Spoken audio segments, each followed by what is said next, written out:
Good morning girls. कल अपन लोग ध्वनि प्रदूषण के बारे में पढ़ रहे थे, उसके कारण पढ़ रहे थे, उसका स्वास्थ्य पर क्या दुष्प्रभाव पड़ता है उसके बारे में हम पढ़ रहे थे। अब हम पढ़ेंगे ध्वनि प्रदूषण पर हम नियंत्रण कैसे कर सकते हैं। हम देखते हैं कि वृक्ष जो होते हैं वो ध्वनि को अवशोषित करने की मतलब सोखने की क्षमता रखते हैं। अतः औद्योगिक संस्थानों एवं आवासीय स्थानों पर अधिक से अधिक वृक्ष और पेड़ पौधे लगाने चाहिए। घरेलू उपकरणों से भी शोर निकलता है, जैसे मिक्सी हुआ, कूलर हुआ, सिलाई मशीनों आदि। अतः उपकरणों को खरीदते समय में ध्यान देना चाहिए कि उपकरण अच्छी कंपनी एवं प्रमाणिक मार्क का होना चाहिए। औद्योगिक संस्थानों में एवं कल कारखानों में ध्वनि अवशोषक का प्रयोग करना चाहिए। ये बहुत महत्वपूर्ण बात है, क्योंकि अधिक शोर करने वाले उपकरणों को ध्वनि प्रूफ कमरे में रखना चाहिए। मोटर गाड़ियाँ होती हैं, वाहन होते हैं, इनकी समुचित हमें देखभाल करनी चाहिए, मरम्मत करानी चाहिए और समय समय पर इनकी सर्विसिंग भी करानी चाहिए।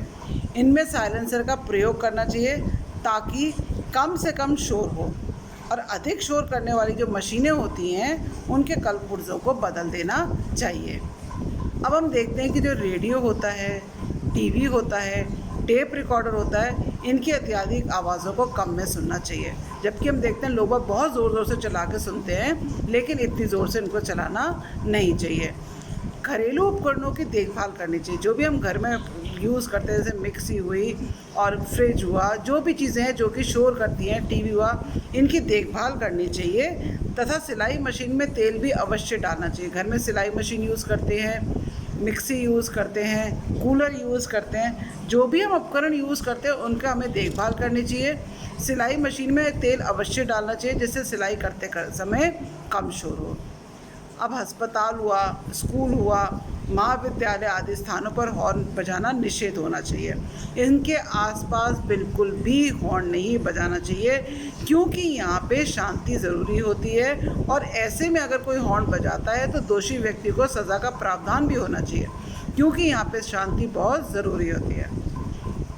आवासीय स्थानों में भारी ट्रक व मोटर गाड़ियों के यातायात पर कानूनन रोक लगा देनी चाहिए। औद्योगिक संस्थान हुए, कल कारखाने हुए, सिनेमा घर आदि में आवासीय क्षेत्र से काफ़ी दूर होने चाहिए। क्योंकि इनमें शोर बहुत ज़्यादा होता है, तो इन चीज़ों को दूर हो जाना चाहिए आवासीय जगह से। लाउड स्पीकर अथवा माइक द्वारा प्रचार प्रसार सुबह 9 से लेकर शाम तक पूर्णतः बंद रहना चाहिए। इन पे प्रसार पे 9 से 6 बजे तक बिल्कुल बंद रहना चाहिए। ध्वनि प्रदूषण को रोकने के लिए कानून भी बनाना चाहिए और इसका कठोरता से पालन करना चाहिए। जो भी हम नियम बनाते हैं या कानून बनाते हैं, उसका कठोरता से पालन करें, तभी जाके इस पर रोक लग सकती है। राजस्थान शोर अधिनियम, ध्वनि प्रदूषण नियंत्रण अधिनियम 1990 के अंतर्गत अगर अधिक शोर उत्पन्न करने वाले वाहन होते हैं या कारखाने होते हैं, औद्योगिक संस्थान होते हैं आदि, दंडनीय एवं अपराधी माने जाते हैं। जन साधारण को ध्वनि प्रदूषण से होने वाले रोगों और हानियों के बारे में भी बताना चाहिए।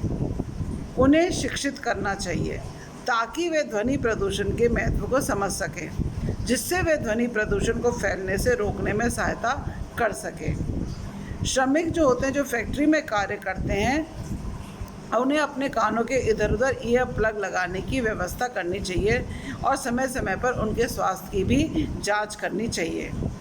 हवाई यातायात से उत्पन्न शोर भी गंभीर चिंता का विषय है।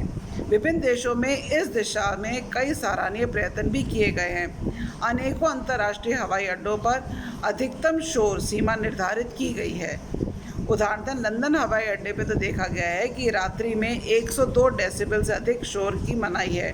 ठीक इसी तरह न्यूयॉर्क के अंतर्राष्ट्रीय हवाई अड्डे पर अधिकतम शोर 112 डेसिबल निर्धारित की गई है। मोटर वाहनों में बहुध्वनि वाले हॉर्न बजाने पर प्रतिबंध लगा देना चाहिए तथा इसका कड़ाई से भी पालन करना चाहिए।